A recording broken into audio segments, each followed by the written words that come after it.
How would you like to turn your intellectual property into a multi-million-dollar legacy asset with visual models? Today we have Sharlene Lynch, and she'll tell us how to do it. And what's so special about Sharlene is she's an international speaker, business strategist, and creator of Expert Authority and Mindshift, with 30 plus years in business and a unique blend of accounting, holistic psychology, and she helps coaches, speakers, and wellness entrepreneurs package their expertise into scalable frameworks using visual models. And she's the founder of Healing Through Love, a global movement supporting survivors of domestic violence. So, Sharlene, tell us, what are visual models, and how can an aspiring speaker or coach or author leverage those to turn their IP into a multi-million-dollar legacy? Welcome to Awakened Titans podcast with Lily Patrascu. Mind-blowing conversations with influential business titans sharing how you can manifest abundance, love, joy, success through quantum awakening, quantum manifestation, quantum healing, quantum miracles, exponential business growth, and innovative products and services. Oh, great questions, great questions. Yes, many of the people that we work with are brilliant at what it is that they do. The challenge is conveying that message. So the marketing aspect of that message, how do they convey that message? And many people that stand on stages, especially here in Australia, if you don't bring to the table your own intellectual property, your own unique take or translation on something, the pay that you can actually receive is only between $2,000 and $3,000 for an hour, 40-minute keynote. But as soon as you've got intellectual property, as soon as you've got models that represent the genius that you bring, you can start at around $6,000 to $8,000 here in Australia, going up and even higher in America. So we need to have a way to showcase that, and visual models are the greatest way to represent the genius that you bring. Thank you. Tell us more about what visual models are, so that people who have no idea, who have never used them before, like, for example, in my books that I publish for other authors, I always use visual models because they're so important to leverage your expertise and turn it into something visual. But tell us what they are for people that have no idea what they are. Yes, great question. Okay, so we've seen them all the time. You think about the food pyramid. The food pyramid is a visual model. Think about Simon Sinek's why. You know, the circle inside the circle inside the circle. That is a visual model. All of these are representations of visual models. What makes them special is their simplicity, so that a client, a customer, a person in the audience can see the visual model and they understand your complex ideas. And the importance is they need to be branded in your particular colors. They need to be branded with your fonts. They need to have that additional touch point, so where that people see them, whether it's in the books or see them on social media or in your email list or on your landing pages, that they're easily recognizable. So that helps add to the 12 touch points that people generally need, especially nowadays since COVID, to make that purchase decision. Thank you. Let's take two author, speaker personas or coaches, and imagine they both create their visual models in their book. What makes the difference between, let's say, the speakers, authors, and coaches that are able to leverage those and to actually get paid double, triple, or whatever amount more as a result of simplifying their message into a visual model, versus someone who is has also created, let's say, their branded version of their IP, but has not been able to turn that into a multi-million-dollar legacy? What would you say the difference is between those kind of people? Yeah, great questions. So you become known for what it is that you deliver, and that's the difference with the visual model. So as a speaker, if you've got intellectual property that's uniquely your own, you've created your own lane, and you're the only person in that lane, so you own it. So an example is, I'm a mindset expert, yes, but back in 2017, I wasn't getting any traction. It was a very, very busy lane. So then I came up with my own process, my 5-step process, process, which is the shift process. I'm now a mind shift expert because your mind is not set, it's malleable, it can change. So stop reprogramming yourself and calling it mindset. It's not set, it shifts. So let's call it mind shift. So I've created my own lane, and now I'm an expert authority in my own lane. So when people are coming to look for someone to speak on mind shift, there we go, that's Sharlene. And, let's think about it. In COVID, what do we all have to do? Regardless of where you were on this planet, we needed a shift. So it became an overnight sensation. 30 years in the making, an overnight sensation, but it's because of how we've languaged it and how we've used the models. Yes, and the models need to not just be cut and pasted.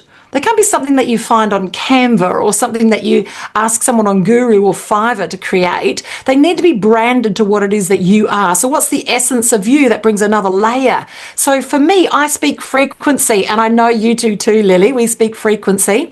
So when you look at my shift model, it is frequency. It speaks frequency because it's a picture of frequency. So what are the elements of you, the aspects of you, the brilliance of you? How can we meld that into your models so that your models now become automatically recognizable as your own? So it's those things. It is the perfectly branded. It is having another nuance underneath that speaks more about who it is that you are and the brilliance that you bring, and also that real strong level of branding.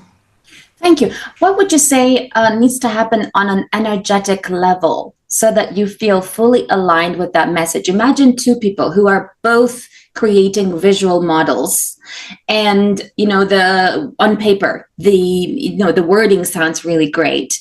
What would make one person, let's say, help to create a multi-million-dollar legacy versus another person who perhaps wouldn't because of a lack of alignment? What would need to happen energetically? So there's a few things here. So number one, they have to absolutely positively be speaking the language of their audience. So that's number one. What I find with lots of people that I work with is that they are up here at chapter 20. They've solved the problem. So they're speaking solve the problem language. And the challenge is their audience is at chapter 1, and they need to be speaking chapter 1 language. So that's the first thing, the language that you use. Clever language isn't going to get the attention of the audience. The language that lands for them and solves their problem is going to be the language that lands. And also we need to have a really, really deep understanding of who our audience is. Like intimately, we need to know their problems better than they know their own and be able to language it back to them. So, and this is what's going to help in your messaging and your marketing as well. So when we can use that as a foundation, a really solid understanding of who your avatar is, the problems that they have, how that you can uniquely solve them, that's going to build the language and the imagery for your models. Thank you. Tell us more about what you mean about you speak frequency. Like how can, let's say, an author, speaker, or coach speak frequency as well in terms of like leveraging their IP into a multi-million-dollar legacy? What do they need to do specifically so that energetically they can magnetize their audience into that visual model that they're going to explain? Yeah, you have to own it. You have to be it, breathe it, and the language just has to be yours, and it has to be spoken in a way like this is yours and you own it. So the best way, once you've actually done the extraction and crafted what the models need to look like, and I have a team of copywriters and a team of graphic design artists that put it together, once you've got that, what we know the difference is between people that make it and don't make it is they language it, they practice it, they say it over and over again, not just to the people that they're going to be talking about on stage or people that could be prospective clients. They practice it with everybody, and then they find that there's a nuance here. If they change this and change that and say it in a different way, it lands different. So it is absolutely positively about practicing it, owning it, putting it on, acting as if, and being in that frequency, the frequency of the future you that runs a multi-million-dollar business. Thank you. What needs to happen from a marketing or sales perspective so that someone who already has a great visual model can actually translate it into a multi-million-dollar legacy? Yeah, look, we live in an age of social media, so we need to make sure that we're doing those touch points. So when we're looking at your digital footprint across all of your socials, and that also we need to include your email lists and everywhere else that you turn up, podcasts, summits and stages, is that there needs to be congruency with what it is that you're talking about. So many people I see go down little rabbit holes of things that they can talk about just because they can, and the challenge is then the message gets watered down, it gets misconstrued. People don't really know what it is that you do. So it's about choosing that lane, standing in that lane, and then everything else coming from that lane. And yes, okay, there's more than one problem that you solve, but it still fits under the pillar of that lane that you stand in. Thank you. What would you say to multi-passionate, ultra-creative entrepreneurs who want to, let's say, speak on multiple topics and make sure their message doesn't get watered down? I'm laughing because I'm a multi-passionate entrepreneur. I'm ADHD, so like it just comes with the territory. And for many, many years, I would go down little rabbit holes and I built million-dollar businesses, but I would find a way to destroy them, or I would just change direction and see another shiny object and off I would go. So what I know is that you need to choose a direction that's attached to your values, and that's how you show up. So one of my passions is obviously making a difference for family and domestic violence survivors, because that's my history. And so as a sideline, that's where I put my effort and my energy, running a podcast and also running pamper days for survivors of family and domestic violence. But that's not what I talk about. That is one of the things that I do to make a difference. Yes, and I love to talk about frequency, but that's not what I talk about on stage. That's not what I talk about with clients. It's how I turn up. It's how I adjust my frequency every day to make sure that I'm tuned in, that I check my frequency to make sure that am I on target? What else is happening here? And I tone myself back in so that I can be heading in the right direction. So we need to make sure that we're just choosing that one lane. And yes, and saying that on my one sheet, I'll still talk about visual models. I'll talk about mindset, the future, Mindshift, the future of mindset. And I'll also talk about how to speak to camera. So you can still book me for 3 different things, but most of my speaking is in and around Mindshift, the future of mindset. Yes, and when I'm with entrepreneurs, when I'm with business owners and we're looking at business structure, most of the conversations are in and around visual models. Thank you. What mind shift needs to happen so that you can embrace a multi-million-dollar legacy asset with visual models, so that you're comfortable receiving that wealth when, let's say, the wealthy clients are coming to you, when you're becoming attractive for companies that want to pay you a lot of money? How do you embrace that? What kind of mind shift needs to happen? I love it. And look, it's so human. You know, I feel that we were born with an abundance mindset, and then something happens in between, probably schooling, and then we walk away with, a not such an abundant mindset. So it's about making sure that you're on target for that and holding that frequency yourself. So I remember in the early days, like 30 years ago, just being uncomfortable asking people for an X price point, which I wouldn't even think twice of today. So we grow into it. So for me, in the very, very early days, as learning how to run a program, I would practice in the mirror saying the dollar amount until I was convinced that's what it was worth. Because when I was first of all saying, say, $20,000, $50,000, I just wouldn't feel like that was okay. And you could tell that by the way that I explained it. But now practicing it and a little bit at a time, imagining then that's being able to hold the frequency, because abundance is just a frequency. It's just a frequency, and we can dial into that frequency on every day. Now, when we hold that frequency of abundance, what happens is we become magnetic, and you know that things have changed because no longer are you out there reaching out to people. People are just coming to you, and we're magnetically aligned for that outcome. So for me, in the early days, it was definitely about practicing it. And I even had to go through a process that I learned from Abraham Hicks, which was about how to spend money. So it was just that where you wrote down $100 and then you wrote down $100 times 2, and you just kept going until you had $100 million to spend, and you had to figure out how to spend it. So what that did is it increased my reticular activating system to see, do you know what? Money is just a frequency, and it comes as you're aligned with that outcome. Thank you. What are some magical things that have happened in your life as a result of you turning your intellectual property into a multi-million dollar legacy asset with visual models? So many. But first of all, back in 2017, when I shifted from a speaker who was just talking about the gap between where you are and where you want to be, and then crafting that into visual models without actually physically doing anything, just going through the process of unpacking the visual models and having that ready, and just starting the process of actually letting people know that's what I was doing. Still, I didn't even have a one sheet explaining. So a one sheet for a speaker is the list of things that you do and how they can contact you, basically, like a CV for speakers. Yeah, that I got speaking gigs. They just started coming in from nowhere. So that was me being energetically aligned to the outcome, because I knew what my IP was. I was sold on the idea. I could convince anybody that what you needed to do was to change your language to change your life.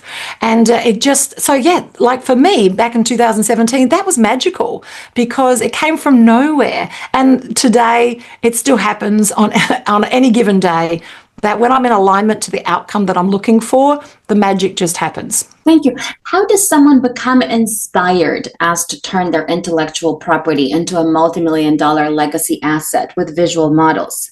The reason I ask you this, okay, is because I find that when you're like in a flow state, when you're feeling really great, when you're like dancing, when you're like, I don't know, in the shower, sometimes even washing dishes or vacuuming, you could come up with some really inspiring ideas. But I'm wondering whether there are some energetic shifts that need to happen on a deep level so that you can become inspired to have that massive download of really critical information.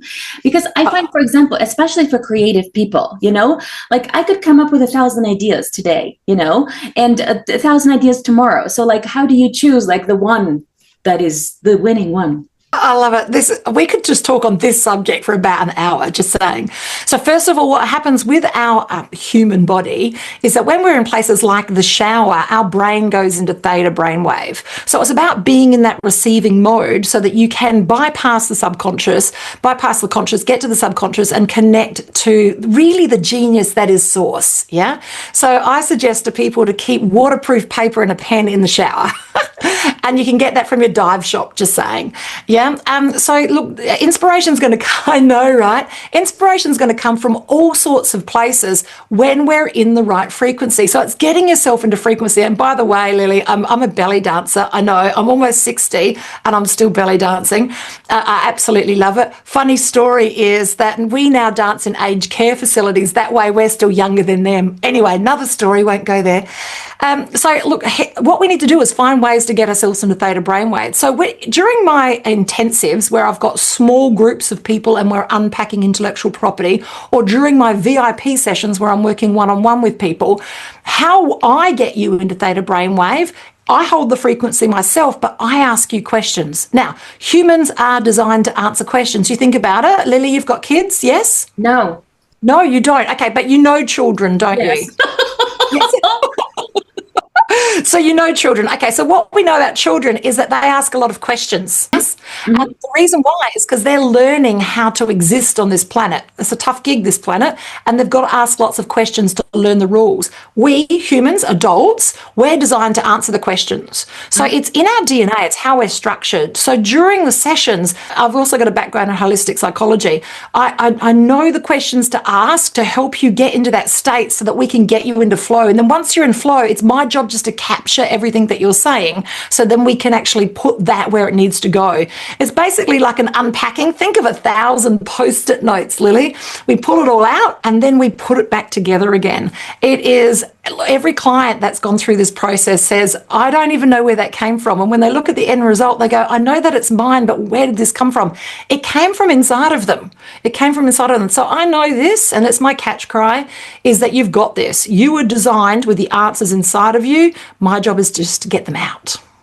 Thank you. Tell us about branding your IP into a multi-million-dollar legacy asset with visual models. What needs to be done from a branding perspective? Yeah, look, you need to have solid branding. And lots of people, by the time they've come to me, they've already got their branding, but now they may be looking at speaking on a corporate stage, or maybe now they're looking at selling their programs, their bigger programs, into hospitals or into larger education programs. Well, the branding needs to shift generally. So we need to refine the branding and make sure that that is in line with what the customer is actually looking for. And sometimes that could be creating a new company. It could be creating a new name. And from that, sometimes we might just shift the fonts a little bit, shift the branding colors just a little bit. Sometimes it's taking colors away. Sometimes it's just adding a color, just so that we can make your branding speak to who it is that you're going to be serving and what the new iteration of you looks like. Because the old you 5 years ago, the old business 5 years ago, is that still relevant now? If it is, great. How can we help that move forward? Or now you might be looking at exiting the business. Lots of my clients are now looking at creating visual models so they can now franchise their business or license their business, so they can basically look at their exit plan. So what does that look like to build the business so that they can actually walk away? And with that, you're going to have a look at your branding. Thank you. Should authors, speakers, and coaches focus on a certain brand archetype when they are designing their visual models, in terms of like targeting a specific type of customer and then basically designing that visual model for that specific customer? Or should they be designing something relatively generic that will appeal to, I don't know, millions of people? Yeah, great question. You ask really good questions, Lily. For instance, you know that you've made it when your visual model speaks to different types of people. So, for instance, the shift process, just in the last couple of weeks, I've delivered it inside of a prison, I've delivered it inside a high school, and I've delivered it to a leadership group, all in the space of a week. Why? Because the shift process lands across all of those places. And but when you look at it, the color is definitely me, high vibe, all through the chakra colors, like not corporate, because that's not who I am. I am vivacious and energetic, and that's the branding that I've used. But the lettering is easy for people to read, and that's what's really important. Now, should you design your entire branding for your avatar? Look, if you're shifting from speaking on one level and now you're looking to move to corporate, perhaps maybe there are some things that need to be refined, yes? But we don't want to lose the essence that is you. So it's your beautiful values, your beautiful foundation, but who do you want to serve? And most importantly, on what level of the journey do you want to serve them? So it could be a particular avatar, particular type of person you're serving, but are they at the beginning of their journey? Are they in the middle of the journey? Are they at the end of their journey? Where are they on their evolution? Because we'll show up differently to solve different problems. Same person, different level of challenges as they actually grow and evolve. Thank you. For someone who wants to get started to turn their intellectual property into a multi-million-dollar legacy asset with visual models, what's a blueprint they can follow, like a step-by-step formula or some commandments they can follow that you always follow in terms of helping your clients do this? Yeah. Structure. Structure creates scale. Absolutely everywhere they need to have structure. They need to have clarity before complexity. And what I notice as many people get into that trap, that they're very smart, but they get into the trap of making things overcomplicated. It needs to be as simple as physically possible. Yeah. We want to have things packaged before perfection. So packaging actually creates the perfection, but most people try and get everything perfect first and then they try and package it. It doesn't work that way. The creation of packaging is what creates the perfection. Yeah. And what I find is when we start this journey from a servant's heart, when we're here to actually make a difference for other people, it changes the way that we turn up.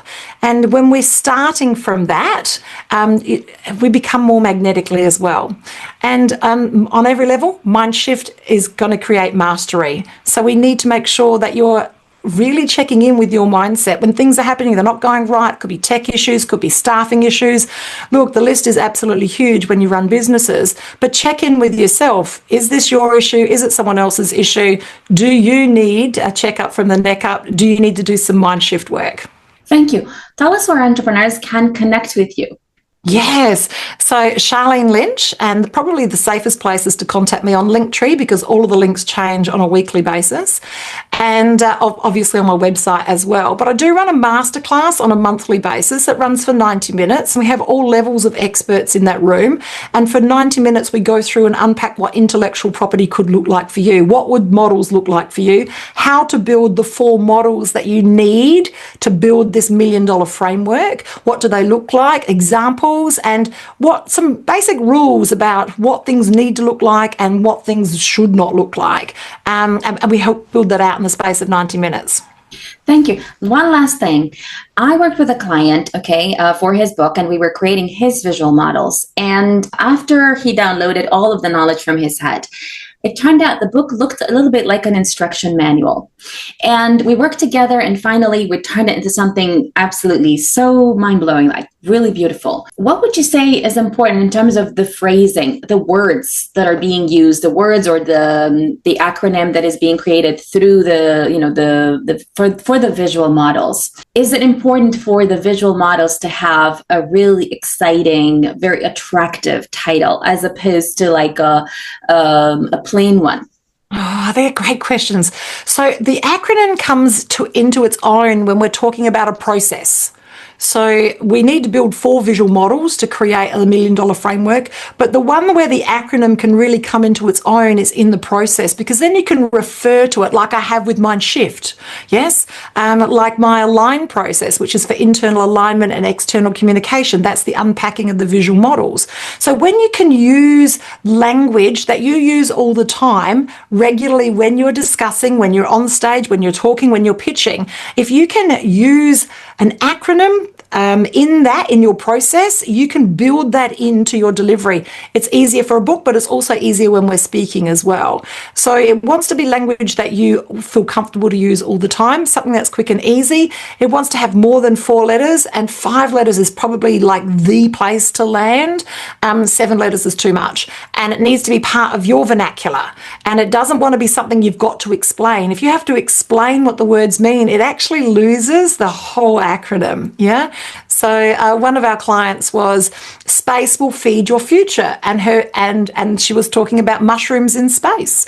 And but the thing is that space is her process. So it's a sentence she says over and over and over again on her keynote, and her new process is space. 4 letters, very easy. So if you can work that in that way, that makes all the difference. A current client, they're land developers. So their acronym is LAND. And so underneath that sits 47 steps to build your first $2 million property portfolio. So it's about condensing it and lifting it up and making it really easy at the top. Follow us for more interviews with world's most influential business titans, providing you with the insights to awaken to your full potential so you can get paid to be yourself, find true happiness, and manifest anything you desire.